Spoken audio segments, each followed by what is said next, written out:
Kito Daniel Mwaga na roboti rwa senchera yobo ikeronto guskabosi mwanchumo rikeria so roboti ronde gatia barai abako koboke serikali ya Kenya Kwanza nigo baina kia hetaro yabo hase county ya Mandera sibagendere kwegerera miroberio ya serikali nabo kwegendera kwegerera serikali ya Kenya Kwanza ensio barai bwayo muraiwense William Ruto sibagendere kubolia bananchi gwesokya kumosira nabo kwenekya nko mwabariri bagase ntunde ya kabere hanyara ko bakagwikia omwerio igatie chira na magendero ali anyata ko bakakobaliera bananchi.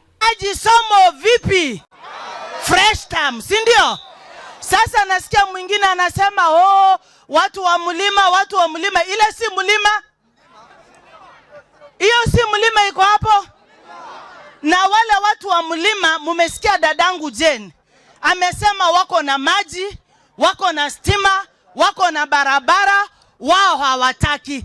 Ile shida iko Kisii, kama hatuna barabara, maji na vitu ingine, ndio tukiungana na president watu wa Mandera West watapata maji. Watu wa Mandera West wa mama mtaoga, mnaamuka asubuhi, mnapata maji kwa tap, mnaoga mnakuwa mnanukia mzuri.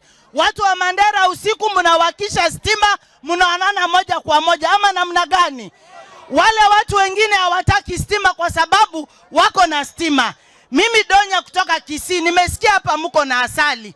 Wale watu wa Central asali wanaoga nayo kwa sababu ni watu walipata maendeleo kitambo sana.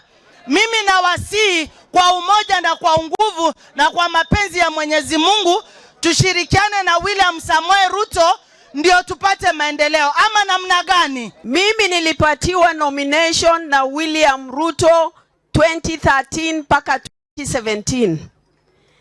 2017 mpaka 2022 nimechaguliwa na watu wa Isiolo kama senator, mama ya kwanza, mama Muislamu, mama pastoralist. Makofi kwangu sio?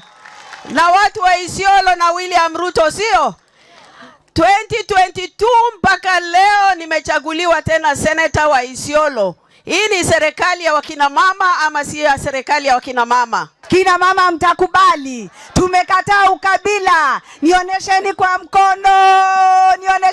mkono. Na sasa ule anatushikilia huruma, ametushikilia, anasema tushikane, tupendane, tusaidie kina mama. Anaitwa nani? Rais nani? Mutamuongezea tamu ingine. William Ruto hapendi ukabila, ni kweli ama si kweli? Anapenda watu ya hapa, maana anatutuma tuje tusimame na nyinyi tujifunze tabia kwa Kenya.